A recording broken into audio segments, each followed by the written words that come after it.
Assalamualaikum warahmatullahi wabarakatuh. Alhamdulillah, assalatu wassalamu ala rasulillah nabiyyina Muhammadin sallallahu alaihi wasallam wa ala alihi wa ashabihi wa man tabi'ahum bi ihsanin ila yaumiddin.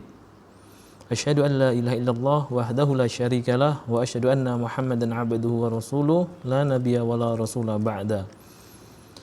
Anak-anak kelas 7A yang semoga selalu dirahmati oleh Allah Subhanahu wa taala. Alhamdulillah hari ini kita berjumpa kembali. Insyaallah kita akan melanjutkan pembelajaran kita pada mata pelajaran tafsir, dan insyaallah pada hari ini kita akan membahas atau melanjutkan tafsir surat An-Nas dan Al-Falaq, yang mana kemarin kita sudah belajar tentang pensyariatan atau membaca surat An-Nas itu di waktu kapan saja. Dan hari ini kita akan lanjutkan tentang keutamaan dan tafsir surat An-Nas itu sendiri. Baik, langsung saja kita mulai ya. Tentunya jangan lupa dalam belajar kita harus memohon kepada Allah Subhanahu wa taala. Semoga kita diberikan kemudahan dalam menuntut ilmu dan diberikan ilmu yang bermanfaat. Sebelum kita bahas pada video ini, bisa dibuka di buku kalian salah satu tentang keutamaan surat An-Nas, yaitu berdasar dari hadis dari sahabat Uqbah bin Amir radhiyallahu anhu yang diriwayatkan oleh Imam Muslim. Rasulullah bersabda, anna Rasulullah sallallahu alaihi wasallam, bahwasanya Rasulullah sallallahu alaihi wasallam qala, beliau bersabda, alam tara ayatin unzilat hadhihi lailata lam yura mithluhunna qattu. Jadi Rasulullah SAW itu bertanya kepada Uqbah, tidaklah engkau mengetahui ayat-ayat yang telah diturunkan pada malam ini yang belum pernah ada sama sekali sebelumnya. Salah satu keutamaannya, menjadi surat atau ayat yang diturunkan itu spesial, belum pernah terjadi turun di sebelum malam ini. Kemudian beliau melanjutkan, Kul a'udzu birabbil falaq wa kul a'udzu birabbin nas, yaitu surat Al-Falaq dan surat An-Nas. Itu salah satu keutamaannya. Kemudian keutamaan yang lain banyak ya. Ketika Rasulullah SAW sakit, beliau yang dibaca adalah surat An-Nas dan surat Al-Falaq juga. Ini juga disyariatkan kepada umat atau kaum muslim ketika mungkin terjadi hal yang kurang baik, atau mungkin sakit, atau mungkin gangguan jin, surat An-Nas dan Al-Falaq lah yang dibaca.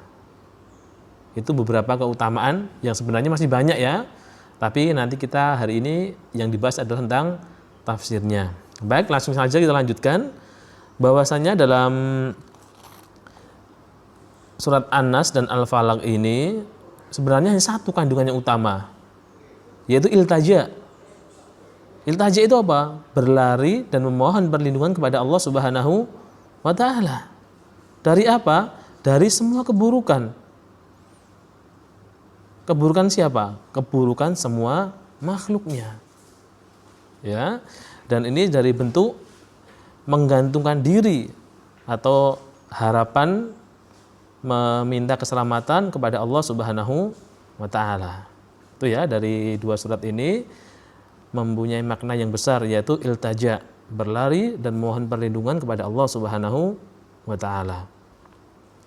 Selanjutnya kita akan masuk di tafsir surat An-Nas ya. Baik, pada tafsir surat An-Nas, insya Allah kemarin anak-anak sudah paham ya, untuk surat An-Nas sudah hafal semua, Ustaz yakin itu ya. Kita masuk di ayat yang pertama, Qul a'udzu birabbin nas. Qul a'udzu birabbin nas. Allah perintahkan kepada Rasulullah sallallahu alaihi wasallam untuk berlindung kepada Rabbin nas, yaitu Rabb manusia. Siapa? Allah Subhanahu wa taala. Ini para ulama menyebutkan bahwasanya di ayat pertama ini mengandung makna tauhid rububiyah. Ya. Kemudian Malikin nas, raja manusia. Ini juga mengandung tauhid asma wa sifat. Kemudian di ayat yang ketiga, ilahin nas, sesembahan manusia. Jadi di surat An-Nas ayat 1 sampai ayat 3 ini mengandung tauhid rububiyah, asma wa sifat dan uluhiyah. Salah satu dalil bahwasanya tauhid itu para ulama membaginya menjadi 3, itu salah satu dalilnya ada di surat An-Nas ini ayat 1 sampai ayat 3. Yang dari 3 ayat ini mencakup tauhid rububiyah, asma wa sifat dan uluhiyah. Itu ya. Kemudian tentunya di sini di ayat pertama Rabb itu siapa? Yaitu yang menciptakan makhluk, mengatur urusan-urusannya. Nah, itu Allah Subhanahu wa taala. Mungkin ada orang yang menjadi pejabat, ada orang yang mempunyai kedudukan seperti ini dan seperti itu semua Allah yang memudahkan. Oh iya, mungkin dia pintar, tapi jelas kepintaran yang dia miliki adalah dari Allah Subhanahu wa taala. Kemudian makna Rabb adalah dialah yang memperbaiki keadaan manusia itu juga. Kemudian yang kedua ya, Malikin Nas, yaitu raja manusia. Siapa raja manusia? Allah Subhanahu wa taala. Dialah yang mempunyai kerajaan dan kekuasaan yang sempurna. Kerajaannya sempurna, kekuasaan juga sempurna. Ya, mungkin manusia hari ini jadi raja, jadi presiden, tapi dia hanya jadi presiden di negaranya. Enggak mungkin dia jadi presiden di negara orang lain. Atau seorang suami, mungkin dia jadi pemimpin di keluarganya, tapi kan tidak mungkin memimpin di tetangganya. Nah, ini manusia itu mungkin dia menjadi pemimpin, tapi kepemimpinannya, kekuasaannya terbatas saja. Sedangkan Allah Subhanahu wa taala tidak ada batasnya. Dia adalah raja di dunia dan dia raja di akhirat. Mutlak kepemimpinan atau kerajaan milik Allah Subhanahu wa taala. Itu untuk yang Malikin Nas ya. Kemudian Ilahin Nas, sesembahan manusia. Ini tadi yang mengandung makna tauhid uluhiyah ya. Maka hanya kepada Allah seseorang itu ingin menyembah, ingin beribadah, maka hanya kepada Allah. Tidak boleh manusia atau beribadah atau menyembah kepada selain Allah. Karena selain Allah tidak ada yang bisa menciptakan, tidak ada yang bisa. Selain Allah tidak ada yang bisa mengatur. Contohnya, apakah ada sehebat apapun manusia mengatur matahari terbitnya dari arah selatan? Enggak bisa. Sehebat apapun dia, sekuat apapun dia, tidak akan pernah bisa. Ya, jadi ini mutlak ya. Dari kepemimpinan atau yang merajai alam semesta hanyalah Allah Subhanahu wa taala, kemudian dialah yang mengatur. Maka jangan sampai kita diciptakan oleh Allah tapi kalau kita tidak mau menyembah Allah, maka itu termasuk kedzaliman yang sangat besar. Kemudian min syarril waswasil khannas, yaitu dari kejahatan syaitan. Ya, karena syaitan itu adalah sumber kejahatan ya. Memang syaitan itu diberikan Allah Subhanahu wa taala, terutama gembong-gembongnya syaitan diberikan kehidupan sampai hari kiamat. Tujuan mereka tidak lain yaitu hanyalah untuk menyesatkan manusia, mencari pengikut yang akan dijerumuskan ke dalam neraka. Maka hendaknya kita yang tadi selalu mengamalkan salah satu syariat, yaitu selalu membaca surat An-Nas dan Al-Falaq. Yang setan itu kejahatannya tersembunyi. Maksudnya bagaimana? Al-Khannas itu sifat setan, setan itu maju mundur. Setan itu akan maju, menyerang, menggoda manusia kalau manusia itu lalai dari dzikir kepada Allah Subhanahu wa taala. Sedangkan apabila manusia itu selalu ingat kepada Allah, dzikir kepada Allah, setan mundur. Maksudnya setan itu bersembunyi. Nah, itu ya. Salah satu dari makna min syarril waswasil khannas. Selanjutnya alladzi yuwaswisu fi sudurin nas, yaitu yuwaswisu, yang memberikan bisikan kejahatan kepada di dalam hati manusia. Godaannya luar biasa, setan itu halus. Ketika setan itu ingin merusak sholat manusia, tidak ojo sholat mereka tidak. Tapi setan menggodanya dengan cara yang halus. Kamu baru capek, kamu baru lelah, istirahat dulu. Sholat itu boleh nanti diundur sebentar. Akhirnya orang itu nanti lama-kelamaan sholatnya terlambat. Ketika orang mau sedekah, jangan kau gunakan sedekah dulu, cukupilah kebutuhanmu. Kamu masih butuh ini, masih butuh itu. Was-was setan. Jadi setan godaannya luar biasa, halus sekali. Dia tidak langsung melarang dari kebaikan, tapi mengarahkan kebaikan kepada hal yang lain. Yang nanti pada akhirnya manusia itu akan terbawa pada bujuk rayu setan. Atau mungkin orang yang sholat. Ketika sholat, ikhlas. Di tengah-tengah sholat, setan datang, ada orang yang membisiki. Setan itu membisiki, ada orang yang melihatmu. Maka perbaikilah sholatmu, perbaguslah sholatmu. Setan datang, memberikan waspada. Padahal dia beribadah. Tapi ternyata yang awalnya ikhlas, di tengah-tengah ibadah bisa rusak karena gangguan setan. Terus ayat yang terakhir, minal jinnati wan nas. Yaitu baik setan yang berupa jin ataupun manusia. Jelas ya, kita paham bahwasanya setan itu bisa berupa jin atau manusia. Yang berupa jin adalah makhluk-makhluk gaib, sedangkan yang berupa manusia adalah setan yang nanti akan mempengaruhi manusia itu dari berbuat baik, mengajak kepada keburukan. Itu tafsir singkat dari surat An-Nas. Kita langsung masuk ya ke yang berikutnya, yaitu tafsir surat Al-Falaq. Silahkan bisa disimak dulu di buku. Sama ya di sini ya, perintah Allah Subhanahu wa taala kepada Rasulullah, yang ini berarti juga perintah untuk kita ya. Qul a'udzu birabbil falaq. Yaitu Allah Subhanahu wa taala menyuruh Rasulullah sallallahu alaihi wasallam untuk berlindung kepada Rabb-nya. Allah Subhanahu wa taala Al-Falaq, yang menguasai waktu subuh. Karena jelas hanya Allah yang bisa melindungi, yang bisa menjaga makhluknya dari segala keburukan, dari semua kejahatan, hanya Allah Subhanahu wa taala yang bisa. Maka salah apabila manusia hari ini kok meminta perlindungan kepada batu, kepada patung, kepada pohon, kepada mayit, maka salah. Dia telah melakukan kesyirikan yang besar ketika dia berlindung kepada selain Allah. Berikutnya, min syarri ma khalaq. Berlindung dari apa? Yaitu berlindung dari semua keburukan apa yang Allah ciptakan. Berarti semua makhluknya. Baik itu makhluk yang berupa syaitan, manusia, binatang, dan yang lainnya. Karena makhluk Allah itu mencakup semua ciptaannya. Bisa jadi setan itu akan mengganggu orang tersebut di malam hari, karena memang malam hari itu setan berkeliaran. Begitupun manusia juga berkeliaran, maling berkeliaran pada malam hari, ada begal, ataupun kejahatan-kejahatan yang lainnya. Sebagian juga dikatakan bahwasanya nanti ada binatang-binatang. Ya, itu langsung masuk di ayat yang ketiga, wa min syarri ghasikin idza waqab, dan memohon perlindungan dari malam apabila telah gelap gulita.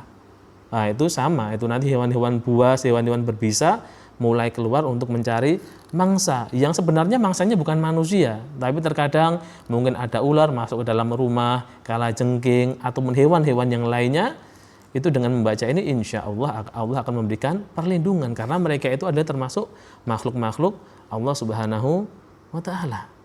Maka selayaknya bagi kita membiasakan seperti yang kita sampaikan di pembelajaran di awal kemarin ya, untuk merutinkan membaca surat An-Nas dan Al-Falaq pada waktu-waktu yang telah kita bahas kemarin.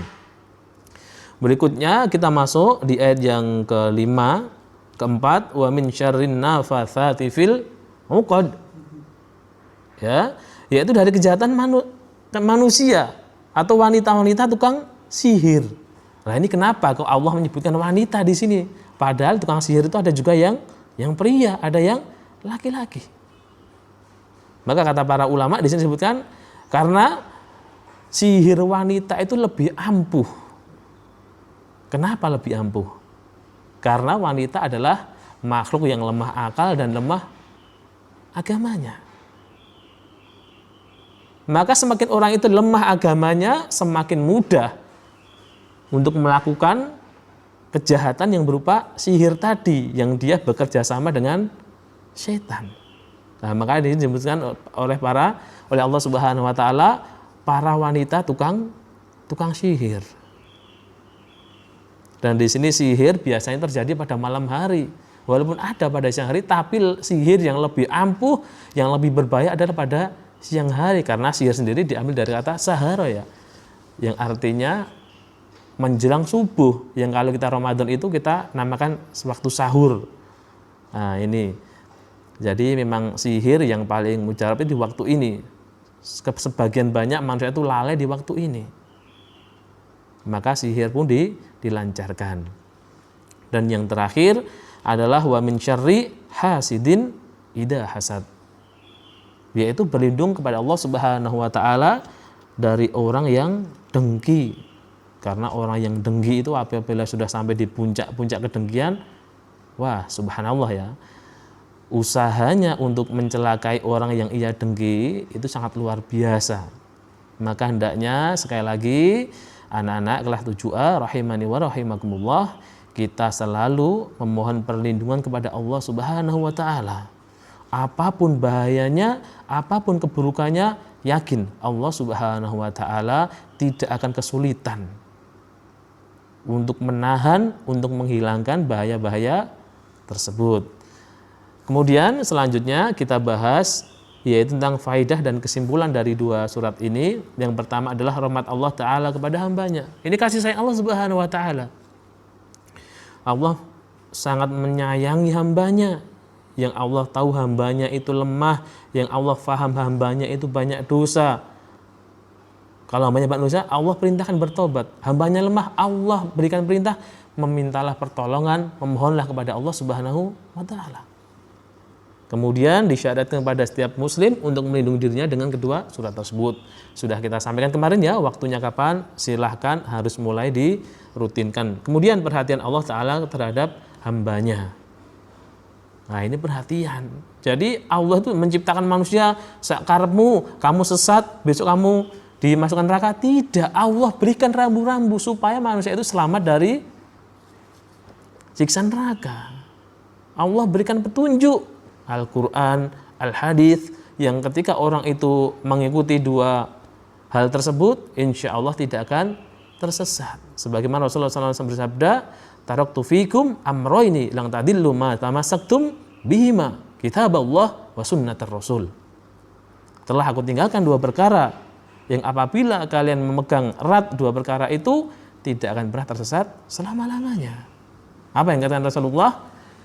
Kitab Allah, yaitu Al-Quran wa sunnatar Rasul, yaitu dan Al-Hadis. Maka hendaknya kita ayo belajar untuk mengenal Islam sebagaimana yang telah Allah turunkan ajaran Islam dalam Al-Quran dan Al-Hadis. Kemudian yang berikutnya, wajib bagi muslim menempuh jalur syar'i apabila dirinya terkena sihir, keburukan-keburukan, hendaknya ditempuh dengan jalan syar'i. Jangan sampai kena sihir, balas dengan sihir. Jangan sampai kita terjerumus dalam kekufuran, perbuatan kekufuran. Maka hendaknya kita tempuh dengan jalur syar'i yang telah dicontohkan oleh Rasulullah Sallallahu Alaihi Wasallam. Kemudian faidah dan kesimpulan yang berikutnya, yaitu hendaknya seorang muslim ikut senang dengan kenikmatan saudaranya. Jangan sampai kita lihat teman kita, saudara kita senang mendapat kenikmatan, kita malah susah. Nanti ketika saudara kita atau teman kita mereka susah, kita malah senang. Jangan sampai ya. Itu termasuk sifat yang tidak baik, sifat hasad, yang mana hasad itu akan merusak atau menghilangkan pahala-pahala dari seseorang. Hendaknya kita menjauhinya tentunya dengan memohon pertolongan dari Allah Subhanahu wa taala. Kemudian yang berikutnya adalah selalu berlindung kepada Allah dari semua kejelekan. Ya, jadi dua ayat atau dua surat tadi itu sudah mencakup semua keburukan, semua kejelekan yang insya Allah ketika kita memohonnya kepada Allah, Allah akan memberi pertolongan kepada kita. Adapun yang terakhir, yaitu di antara sifat setan adalah melempar was-was yang tersembunyi, yaitu menjadikan seseorang itu ragu dengan kebenaran, menjadikan seseorang itu melenceng dari yang awalnya mempunyai niat yang baik, niat yang ikhlas jadi rusak. Itu adalah tipu daya setan. Maka hendaklah kita memohon kepada Allah, karena setan itu adalah ciptaan Allah. Kemudian nanti binatang-binatang yang berbahaya itu ciptaan Allah, manusia yang jahat itu semua ciptaan Allah. Kita sudah tepat apabila kita itu meminta perlindungan kepada yang menciptakan. Jangan sampai kita memohon perlindungan kepada sesama makhluk, karena jelas makhluk tidak ada kekuatan sama sekali kecuali kekuatan yang diberikan oleh Allah Subhanahu wa taala. Baik anak-anak kelas 7A rahimani wa rahimakumullah. Ini ya untuk tafsir singkat dari surat An-Nas dan Al-Falaq. Lumayan ngebut ya karena 2 surat, tapi tidak apa-apa. Insya Allah kalau kalian bisa menyimaknya dengan baik, insya Allah faham dan semoga menjadikan ilmu yang bermanfaat. Demikian dulu ya anak-anak untuk pembelajaran kita hari ini. Semoga bermanfaat. Nanti barangkali ada yang kurang jelas, kurang paham, nanti bisa ditanyakan ke Ustadz ya. Bisa japri atau nanti bisa tanya di grup. Begitu ya. Demikian dulu, nanti ada beberapa soal bisa dikerjakan ya. Barakallahu fiik. Aqulu qouli hadza wa astaghfirullah, innallaha al-ghafurur rahim. Alhamdulillahirabbil alamin. Assalamualaikum warahmatullahi wabarakatuh.